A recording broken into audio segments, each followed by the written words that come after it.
반갑습니다. 안희환입니다.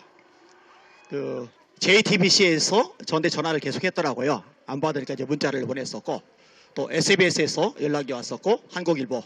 어제도 전화를 계속 안 받았더니 저를 아는 지인분이 전화하셔서 중앙일보 기자가 전화하는데 안 받는다고 전화 좀 받으라고 하는데 제가 거의 다 안 받았어요. 안 받은 이유가 뭐냐면요, 인터뷰를 해봐야 정상적으로 방송에 나가지를 않아요. 정상적으로 기사가 나가지를 않아요.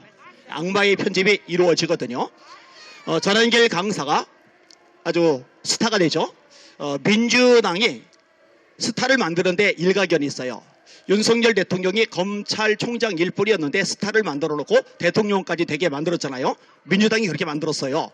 그 다음에 전환길 강사도 선관위 문제 지적했는데 고발을 해가지고 오히려 충돌하게 되었고, 또 헌법재판소 문제 제기했는데 이것도 고발을 해가지고, 하여튼 이렇게 하면서 전환길 강사를 대한민국의 스타로 만들어 버렸어요. 여의도에서 세이브 코리아가 열렸을 때요, 와 정말 어마어마하게 모였더라고요. 그리고 부산에서도 어마어마하게 모이고, 대구에서도 어마어마하게 모이고, 그 다음에 이제 광주에서 모인다고 그랬을 때요, 제가 긴장을 했어요. 광주는 좌파들의 성지잖아요. 거기는 민주당의 핵심 텃밭이잖아요.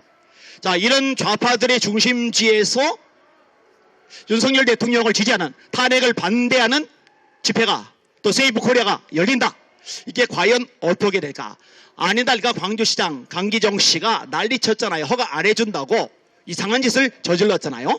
그럼에도 불구하고 어마어마하게 모였습니다. 여러분, 탄핵 찬성 집회도 모였는데 비교가 되지 않을 만큼 탄핵 반대 집회에 사람들이 몰려들었습니다. 그런데요, 연합뉴스 기사를 제가 들어가 봤어요. 그랬더니 어떻게 제목이 잡혔냐면요, 탄핵 찬성 집회 2만 명, 이렇게 기사 제목으로 떴어요. 그 다음에 탄핵 반대 집회 1만 명, 이렇게 기사가 떴어요.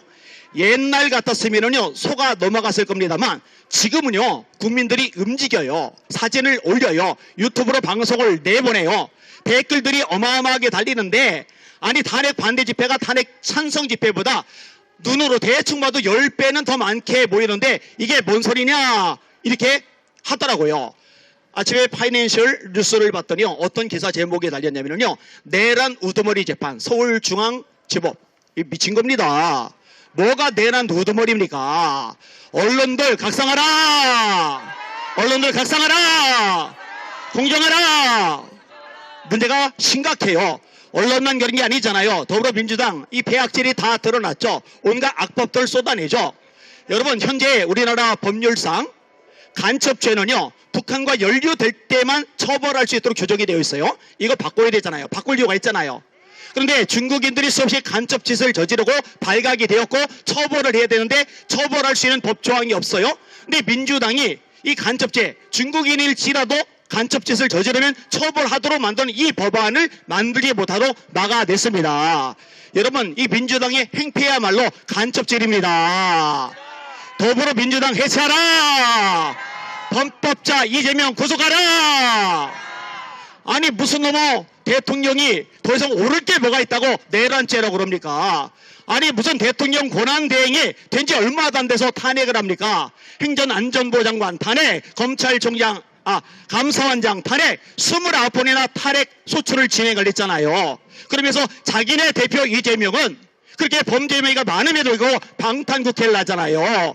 더불어민주당 대한민국을 망치는 악한 정당임이 명확해졌습니다. 사법부도 엉망진창이고 이제 전 국민이 다 알아요. 문영배 우리법 연구회 출신, 이미선 우리법 연구회 출신, 정계선 우리법 연구회 출신, 들어가진 않았지만 집어넣으려고 하는 마은영 우리법 연구회 출신, 김명수 대법원장 우리법 연구회 출신인데 그 사람이 대법원장이 되었을 때 각 분야에 다 집어넣었잖아요. 여러분, 이런 사람들이 윤석열 대통령 탄핵 심판하면 됩니까 안 됩니까? 자격이 있습니까 없습니까? 문영배 사퇴하라! 이미선 사퇴하라! 정계선 사퇴하라! 불법 저지르는 헌법재판소 해체하라! 예전 같았으면 절망했을 거예요. 박근혜 대통령 때 봐요. 탄핵소추 당하고 나서 지지율이 밑으로 곤두박질 치고 결국 헌법재판소에서 8대 0으로 탄핵이 가결이 되었어요. 얼마나 가슴 아픈 일을 겪었습니다. 근데 다행히 지금은 상황이 달라졌어요. 탄핵 소추 당하고 나서 지지율이 곤도박질 치는 게 아니라 지지율이 독수리처럼 날아오르고 있습니다. 50%가 넘어갔습니다. 60% 될 겁니다. 그리고 더 놀라운 거는 20대, 30대 어린 청년들, 심지어 10대 아이들까지 윤석열 대통령을 지지하는데 목소리를 내고 있다는 겁니다. 제가요 정말 감사하고 기뻤던 게 뭐냐면요, 어르신들이 귀하잖아요. 목소리 내시고 모여주시고 태극기 흔들어 주시고, 근데 이제 그게 다였잖아요. 근데 이 젊은 친구들이 전면에 나서니까 어떤 현상이 나오느냐, 노래들이 만들어져요. 컨텐츠들이 제작이 돼요. 그리고 이 아이들이 붐을 일으키면서 유튜브를 통해서 천지사방으로 이런 여론, 문화, 컨텐츠를 확산해 나가기 시작하는데 이게 대한민국을 휩쓸다시피 하고 있습니다. 우리 박근혜 대통령 때처럼 아주 무기력하게 당하지 않을 겁니다. 마지막으로 짧게 외치겠습니다. 윤석열 대통령 탄핵 각하하라! 석방하라! 복귀하라! 여러분 힘을 모아주셔서 감사합니다. 이상입니다.